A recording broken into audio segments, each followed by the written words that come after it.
When I turned the key in our front door that Friday evening, I expected silence. Maybe Daniel half asleep on the couch with the TV flickering in the background. Maybe the scent of frozen pizza reheated for dinner. I did not expect perfume.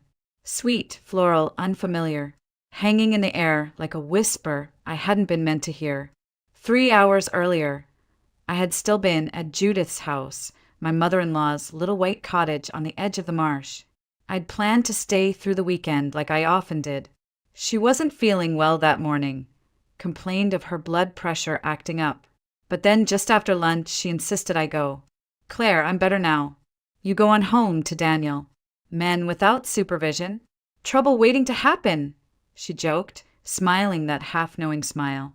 I laughed, not because it was funny, but because that's what you do when women like Judith say things that don't feel entirely like jokes. The sun had already started its slow descent over Charleston when I drove back through our neighborhood. The air carried that damp, earthy chill of southern autumn, the kind that clings to your sleeves and settles in your bones. I remember turning onto our street and seeing the car. Red, sporty, not Daniel's, not anyone's I recognized. It was parked right in front of our building, its glossy surface catching the amber light. I pulled into my usual spot, told myself it was probably for one of the neighbors. But something about that car, the shade, too loud for someone discreet.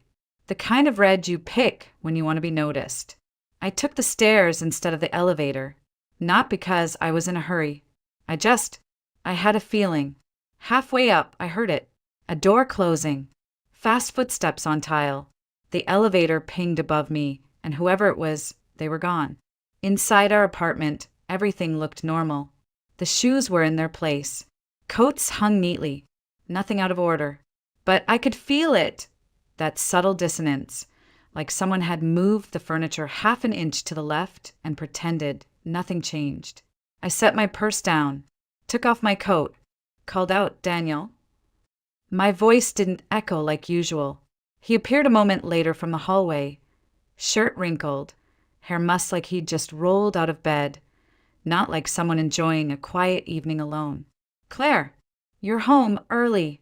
He sounded cheerful, too cheerful, like a man performing happiness. "I thought you were staying at Mom's all weekend." "She felt better," I said, watching his eyes. "Told me to come home." There it was, that flicker, the flash of panic just before he masked it with a smile. "Well, I wasn't expecting you, that's all. I was just tidying up a bit." Daniel, tidying? In 15 years of marriage, that man hadn't vacuumed unless reminded 3 times and guilt-tripped once. And yet here he was, straightening cushions like a nervous hotel manager. I followed him into the living room. The space was too clean, the pillows too neatly aligned. 2 mugs on the coffee table, one his, the other delicate, pink lipsticked. Not mine. I stared at the imprint. Rose-colored, glossy. Definitely not for me. Daniel cleared his throat behind me. "Want some tea? I'll make you a cup." "Sure," I said, quietly not moving. My eyes dropped to the floor. A strand of hair, long and golden, shimmered on the rug near the couch. Not mine. Not Daniel's. He'd been balding for years. I bent down and picked it up. My hand didn't shake. My heart didn't race. But something inside me shifted, clicked, like the final piece in a puzzle falling into place. I walked to the kitchen and found Daniel stirring sugar into his cup like it owed him answers. Holding up the hair between my fingers, I asked, "Daniel, whose is this?" He blinked, swallowed. "I don't know. Maybe it blew in when the window was open. It's 55 degrees out, and the windows haven't been touched since Tuesday." He smiled too quickly. "Maybe it's from a neighbor. People shed. Hair gets around." I nodded slowly, then walked to the trash and dropped it in. Of course. I watched him exhale in relief. He thought I believed him. He thought I would leave it alone. He didn't know. I had just begun. That night we had tea together. Daniel acted like everything was normal. Asked me about Judith's health, whether the drive back was smooth, whether I wanted to watch that cooking show I liked. He even offered to order takeout. I played along, smiled when he smiled, nodded at all the right places, laughed once softly at something that wasn't really funny, but the apartment felt altered, as if someone had scrubbed it down too hard and left behind the ghost of their presence. The couch still held the shape of someone else's evening. The room was filled with silence that wasn't ours. We sat at the kitchen table. He sipped his tea like a man grateful for peace. I watched the steam rise and wondered when we'd last had a conversation that didn't feel like performance. I used to know his every shift in tone, every glance. Tonight, all I saw were layers, shields. After he said goodnight and disappeared into his office, claiming he had emails to catch up on, I stayed in the kitchen, rinsing cups that were already clean. I moved slowly, deliberately. The dishes clinked too loud against the sink. Outside, the streetlight flickered like it was undecided whether to stay or go. I thought about the lipstick on the mug, the perfume in the air, the blonde hair on our rug. But most of all, I thought about what it meant that I wasn't even surprised. Maybe that was the most painful part. I had noticed the distance for months. The quick calls ending too soon. The way he no longer asked how my day went. The quiet withdrawals. And how I, being the practical woman I am, chalked it up to stress, age, marriage. I thought it was just another season. But this wasn't a season. It was a storm I'd ignored until it was at my door. I stepped into the living room again, looked around with fresh eyes. There was something new, a carefulness in how the throw blanket was folded, a stack of magazines arranged like a showroom. My house had been staged for someone else. I walked to the trash can, not even sure why, and then I saw it, nestled beneath a layer of kitchen scraps and used paper towels, a crumpled box, lacy, shiny, the kind of packaging you see at upscale lingerie boutiques. The label still visible. Expensive. The size not mine. The style not mine. The kind of thing you wear when you're hoping someone will want to undress you slowly. My fingers froze against the rim of the bin. I didn't cry. I didn't shout. I just stood there, like my bones had forgotten what to do next. Daniel had brought her here, into our home, into our space, and he thought I would know. I pressed the lid closed, washed my hands slowly, and went to our bedroom. He joined me later, a little after midnight. I pretended to be asleep. He laid down, gently beside me, the mattress shifting under his weight like a wave pulling back from the shore. He reached for me, habit, not affection, and whispered, "Tired tonight." I stayed still. He buried his face in my hair, and I remembered how that used to make me feel wanted, cherished. Now, it felt like being touched by someone who hadn't earned the right anymore. We lay there for a long time, both of us silent. He drifted off quickly, breathing deep and even, like a man who thought he'd won. I stared at the ceiling, and for the first time in 15 years, I wondered when exactly I stopped loving him. The next morning, I made coffee like I always did, measured the grounds, filled the kettle, set the mugs out without a word. Daniel shuffled in wearing the same worn t-shirt he always did on weekends, rubbing his eyes like a boy who'd overslept summer camp. "Morning, sunshine," he said, leaning down to kiss my cheek. I tilted my head just enough for the kiss to miss. He didn't notice. Over breakfast, he talked about going shopping later, maybe visiting the farmer's market, suggesting we do something together for a change. That was his exact phrasing, for a change. As if our marriage had been one long stretch of me denying him joy. I nodded, chewing toast that tasted like paper. When I mentioned I might want to swing by his mom's place again, Judith hadn't looked well yesterday, he hesitated, then perked up like I'd handed him a get-out-of-jail-free card. "Good idea. Yeah, she'll appreciate that." I was actually going to meet up with Ryan today anyway, help him pick out a car. Ryan, his old friend from work. The same Ryan who'd bought a brand new SUV 6 months ago. I remembered because Daniel had talked about it nonstop, rattling off specs and mileage like a teenager describing his crush. I didn't say a word. Instead, I watched how his shoulders relaxed once he thought I had other plans. He even whistled while taking his dishes to the sink. Daniel, who usually left his plate like a lazy prince waiting for his invisible maid. By the time he left the apartment, I had already made up my mind. I sat at our dining table with my laptop, logged into our joint banking account, and began looking. Not accusingly, just curiously, like an auditor following numbers that didn't quite add up. And, oh, they didn't. There were restaurant charges, fancy ones, with wine pairings and tasting menus. Boutique purchases at places I never shopped, with names like Lily and Lace and Belle Femme. A hotel reservation canceled the morning after our anniversary. Weekly cash withdrawals, always the same amount, always on Fridays. Then I opened his email. I'd never done that before, but Daniel never bothered to sign out. And what I found wasn't shocking, it was confirming. Appointment reminders, credit card statements, one message from a jewelry store. Your order is ready for pickup. The pickup date? The exact day I'd spent with Judith baking sweet potato pie while Daniel claimed to be working late. I took screenshots, saved files, forwarded emails to myself. I didn't feel vengeful. I didn't feel broken. I felt clear, like I was stepping out of fog and finally seeing the shape of what I'd been living with. Daniel wasn't just lying. He was planning. And if he wanted to play chess, he'd forgotten something very important.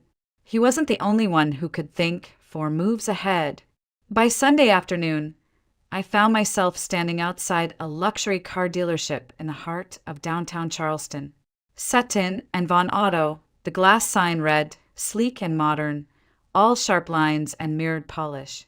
The kind of place where they don't just sell cars, they sell personas. I took a breath and stepped inside. The air smelled like new leather and cologne. Everything gleamed. Every surface was curated, every voice softened. This was Daniel's world, where he spent hours working late, where he probably felt charming and powerful. I wasn't here to confront anyone. Not yet. I was here to look into her eyes. She found me before I found her. "Welcome in," a soft, melodic voice said. I turned and saw her. Young, maybe late 20s, early 30s if I was generous. Long blonde waves cascading down her shoulders. Navy blazer fitted perfectly to her frame. Blouse with just enough lace to whisper femininity without shouting it. Her smile was warm, professional, a little too eager. "I'm Jessica. Can I help you with anything today?" "Jessica. Of course." I returned her smile. "Actually, yes. I'm thinking of buying something compact, maybe a crossover. Something elegant, but practical." "Perfect," she beamed. "We've got some wonderful options." As she led me through the showroom, pointing out features and comparing trim levels, I let her talk. She had a gentle confidence about her, a polished sales pitch that still felt human, and underneath it all a softness, a vulnerability she probably didn't know she was showing. At one point, she mentioned a colleague who had helped her settle in when she started at the dealership. "Daniel's been amazing," she said casually. "He's really taken me under his wing. Always patient, always looking out for everyone." I tilted my head. "Daniel Sutton?" She nodded, smile softening. "Yes, he's been more than just a mentor." There it was. No shame, just a flicker of affection in her voice. I looked at the cherry red SUV behind her, the same model that had been parked outside our building Friday night. "Sounds like he's special to you." Jessica paused. I probably shouldn't be saying this, but sometimes you meet someone who sees you, even when everything else in life feels chaotic. I nodded slowly, keeping my face unreadable. "Is he married?" Her eyes faltered for a second, just one breath too long.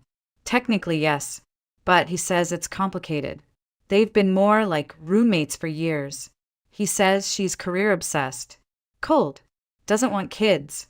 It's been over for a long time, really." I blinked slowly. My hands stayed folded, calm. I wanted to scream, but instead I said, "It's hard, isn't it?" believing someone when they say they're unhappy but still haven't left. She looked at me then, really looked. You sound like you know. I've lived long enough to learn the difference between a hard marriage and a dishonest one. We stood there for a moment, the silence between us stretching. Not awkward, just fragile. Jessica smiled, smaller this time. You're very kind. Not many women would understand. I reached out and lightly touched her arm. Be careful with your heart, Jessica.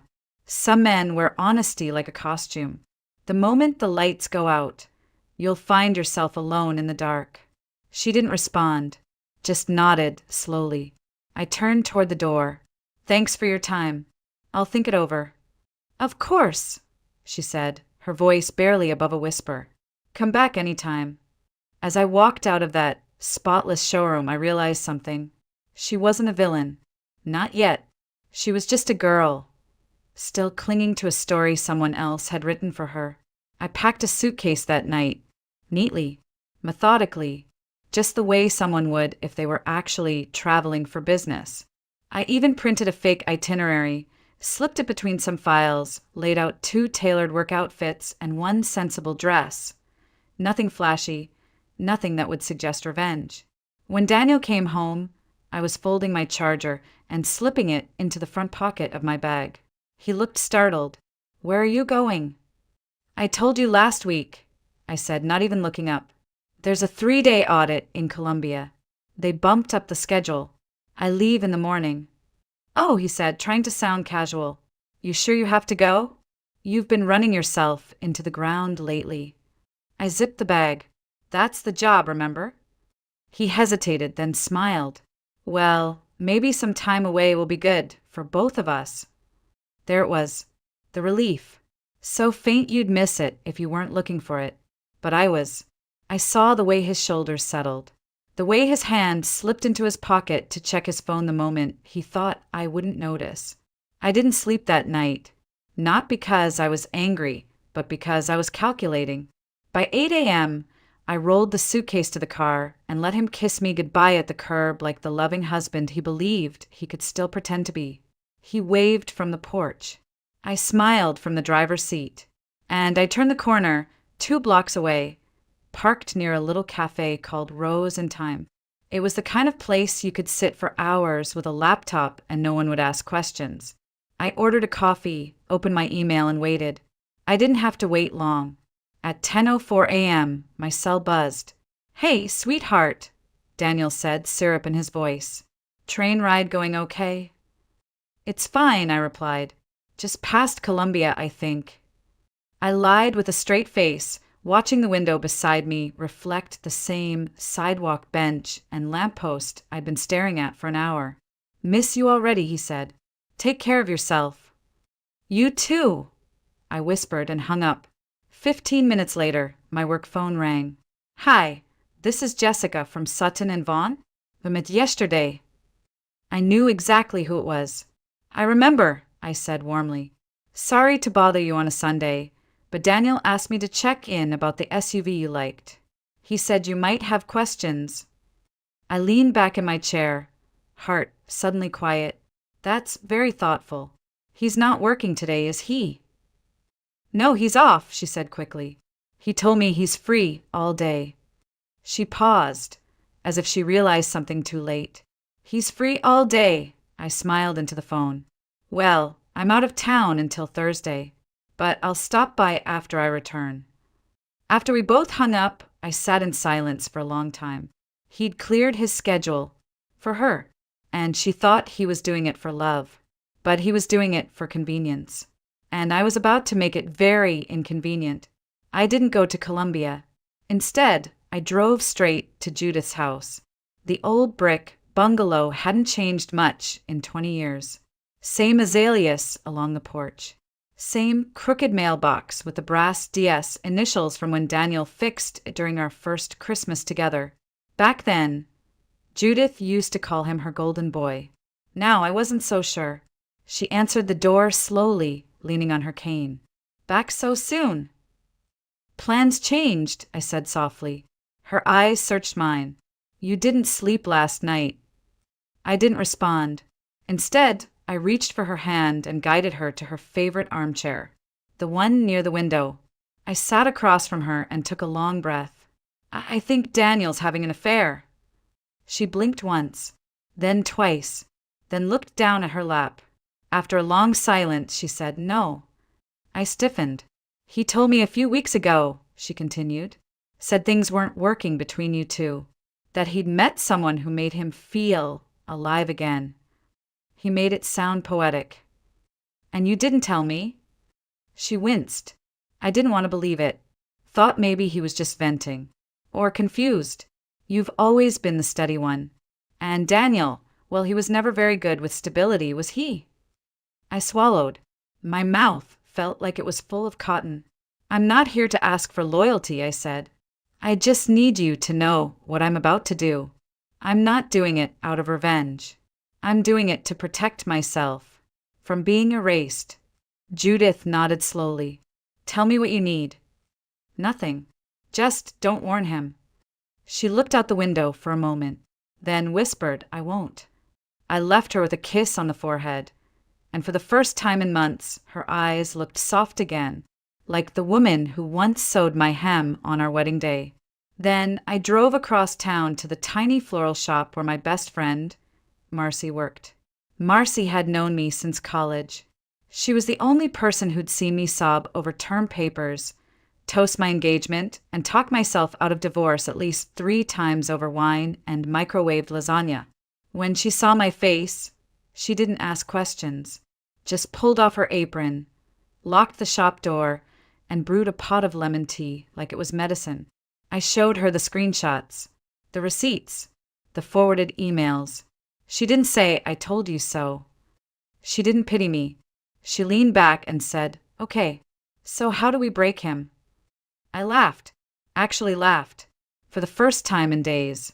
"I don't want to break him," I said. "I want to walk away in silence and let him hear the echo of my absence for the rest of his life." She nodded. "You want your story back." "Exactly." Marcy poured the tea. "Then let's write the ending on your terms." And just like that, I didn't feel alone anymore. I spent the next 3 days in a quiet cottage on Edisto Island. It wasn't far, just an hour from Charleston, but it felt like another world. The kind of place where the tides answered to no one and the pines whispered secrets only the wind could hear. There was no cell signal in the cottage, just a fireplace, a screened porch, and a view of the marsh that shifted colors with the sky. I didn't bring work. I didn't even bring books, just a notebook and silence. Every morning, I brewed tea and watched the fog lift off the water. Every night, I listened to the cicadas hum while the fire cracked behind me. I wrote letters I never intended to send.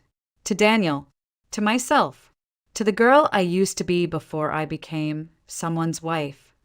There was no dramatic breakdown, just small unravelings, the kind that felt more like release than ruin. By the 3rd night, I wasn't angry anymore. Not sad either. I just didn't want to return to a life that felt so thoroughly staged, where love was performative and forgiveness meant forgetting. I didn't need to confront him. I needed to leave before I forgot what it felt like to be whole. When I finally drove back into the city, it was raining. Not the kind of rain that lashes, but the kind that softens. Gentle, persistent cleansing. I parked 2 blocks from our apartment and walked the rest of the way, hood up, breath steady. Daniel didn't hear me come in. He was in the kitchen, singing along to the radio as he stirred something on the stove. He wore the apron I had bought him 2 Christmases ago, the one that said Mr. Fix-It. He looked content, like a man who'd just cheated the world out of one more truth. I stood in the doorway for a moment, watching him. Then I said, "I'm home." He spun around, surprised. "Hey, you're early." "Plans changed," I replied. He smiled.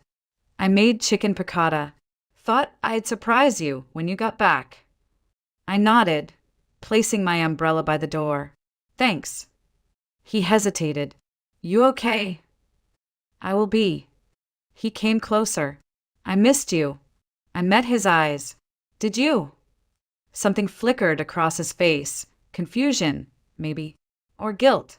Or the sudden realization that I wasn't playing along anymore. I didn't hug him. Didn't kiss him. I walked past him into the bedroom and calmly opened my drawer. Inside was the envelope I had prepared 2 nights before. The printed statements. The photographs. The letter. I left it on the kitchen counter. He didn't ask what it was. He didn't follow me. He just stood there as I walked into the guest room and shut the door behind me. That night, I slept like a woman who had nothing left to pretend. The next morning, Daniel left early. He didn't say much, just mumbled something about meetings and needing to pick up dry cleaning. I let him go. I didn't want an argument. I wanted clarity. By noon, I sat across from my attorney, Leonard Price, a soft-spoken man in his 60s, always dressed in charcoal suits and patterned ties that looked hand-picked by a wife who knew what flattered him best.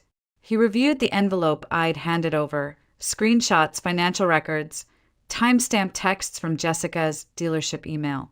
His brow furrowed with each page. "I've seen worse," he finally said, closing the folder. "But this is clean, and it's enough." I nodded. "I don't want to burn the house down. I just want out." He studied me. "You've invested 16 years into this marriage, Claire. The law won't let him walk away with more than he deserves. I'm not fighting for scraps. I'm fighting for peace." Leonard smiled, then reached for a second file. "Daniel came to see me. Yesterday, actually." My stomach tightened. "He what?" "He wanted to discuss a preliminary settlement. Said he felt things were heading south and hoped to preserve dignity on both sides." I stared. "He's already trying to negotiate?" Leonard leaned back. "He offered you the beach house, the Volvo, and half the joint account. In exchange, you don't touch his company's shares or pension." I laughed. A sharp, bitter sound. "That's rich." "You could get far more," Leonard added gently. "We both know the timeline. His affair didn't start last week." I nodded slowly. "I want the downtown apartment." He blinked. "Not the beach house?" "No. That apartment has history. I made it a home while he used it as a backdrop. I want him to feel the absence every time he passes by that street." Leonard smiled again, this time with quiet admiration. "And the car?" "He can keep it. I'll lease something new." "And the pension?" "I don't need his money," I said. "I need him to know I don't want it." Leonard jotted down notes, then looked at me. "That's not how most people approach divorce." "I'm not most people." Just as we stood to leave, he paused and tapped the edge of the file. "One more thing. He's trying to refinance a loan under both your names. A property in Bluffton. He listed it as a joint business venture, without telling you." My pulse spiked. "What property?" Leonard handed me a copy of the filing. "A lake house. Bought 6 months ago. Jessica's name is nowhere on it, but I'd bet everything in my wallet she's picked out the curtains." I stared at the paper, the signature beside mine. A forgery, sloppy, but close enough to fool a bank clerk. He hadn't just betrayed me. He'd gambled on my silence. I looked up at Leonard. "We go to court." "No negotiation?" "No more pretending." He nodded. "Then let's begin." The courtroom was colder than I expected. Not in temperature, but in silence. That thick, sterile kind of quiet where no one breathes too loudly, where every chair creak feels like a declaration. I sat beside Leonard, hands folded in my lap. Dressed in navy, plain, unthreatening, steady. The color of control. Daniel arrived 10 minutes late. He looked rushed but polished. Charcoal blazer. Silver tie I bought him 3 birthdays ago. Jessica wasn't with him, though I saw her lingering outside the hall, pacing with her phone pressed tight to her ear. He didn't look at me when he sat down. Didn't nod. Didn't acknowledge 16 years of shared life. When the proceedings began, he kept glancing toward his own attorney. Some young guy in a slick suit who tried too hard to look confident. It didn't matter. They didn't have enough. Not after Leonard laid out the property fraud, the falsified signature, the mismatched dates, and Jessica's emails subpoenaed from the dealership server. For every lie Daniel had layered, we had a paper trail. He still tried to argue. "She left the marriage emotionally a long time ago," he said on record. "I was just moving on." Leonard didn't flinch. "And she was still paying the mortgage while you financed a love nest behind her back. That doesn't sound like someone who checked out." Daniel's jaw clenched. "She didn't want to have children. That drove a wedge between us." I met his gaze across the courtroom. "Calm. Steady. You knew that before we married. You said you understood." He looked away. There was a short recess before closing remarks. I stepped into the hallway for air. Jessica saw me then. She froze by the vending machine, eyes wide. She looked younger than I remembered. Maybe it was the way she tried to dress older, as if pearls and pumps could erase the truth. She opened her mouth, then shut it. I walked past her. That silence was louder than any insult. Back inside, the judge read through our final positions.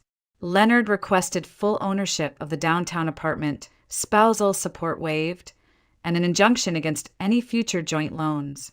We were granted all of it. Even the lake house Daniel tried to hide was ordered to be sold. The proceeds split evenly, minus penalties for document forgery. He paled when the ruling was read. I didn't smile, didn't gloat. I just stood, gathered my coat, and nodded at Leonard. As I walked out of that courtroom, Daniel called after me, low and urgent. "Claire." I turned once. "I didn't mean for it to end like this," he said. I thought you'd fight for me." I looked at him for a long moment, then said quietly, "I did. For years. You just never noticed." His face collapsed under the weight of everything he could no longer deny. I walked away, and this time I wasn't looking back. The downtown apartment was quiet when I returned. No longer sterile, but sacred. The kind of silence that wrapped around you like a warm coat instead of pressing down on your chest like grief. I set my keys in the ceramic dish by the door and kicked off my shoes. The rain had followed me home again, but this time it didn't feel ominous. It felt like permission. I made tea, not out of habit, but for comfort. Then I sat at the kitchen table and opened my notebook. The same one I'd scribbled into on Edisto Island. Pages filled with fragments of memory and pieces of a woman I hadn't met in years. I wasn't writing to Daniel anymore, or even to the past. I was writing to myself, finally, fully. Not the accountant, not the wife, not the careful version I'd curated to make everyone else feel comfortable. Just me. Claire. In the weeks that followed, I changed the locks, repainted the walls, and replaced the living room couch that Daniel used to nap on during football Sundays. Judith called once, said she was sorry for what she didn't say sooner. I told her I forgave her. I meant it. Forgiveness wasn't for Daniel. It was for me. One afternoon, Marcy dropped off a box of wildflower seeds and a note that read, "Plant something that won't leave you." I cried. Then I bought 3 pots, filled them with soil, and waited for something to bloom. It did. Not all at once, not perfectly, but slowly, stubbornly, like hope. I started going to poetry readings on Thursday nights, alone. I joined a book club that didn't care if you finished the book. I wore red lipstick to the grocery store just because I liked the way it looked under those awful fluorescent lights. I walked the city streets without rushing, letting my heels echo against the pavement like a song only I could hear. There were men, eventually, some kind, some forgettable, some that reminded me I was still wanted, still worthy, but none that made me want to hand over the pen again. This time I was writing my story. This time I wasn't looking to be rescued. I was the rescue, and I didn't need a grand ending. Just space to breathe, space to be, space to grow back into someone I never should have left behind. One rainy evening, months after the court ruling, I stood by the window with my tea in hand. A familiar song played low on the radio, one Daniel used to hum while making Sunday pancakes. I didn't flinch. I didn't rewind. I simply listened, smiled, and let it pass. That's the thing about healing. It doesn't announce itself. It doesn't knock on your door and declare, "You've made it." It creeps in quietly. A moment here, a breath there, until one day you realize the hurt no longer owns the loudest room in your chest. And what remains is peace.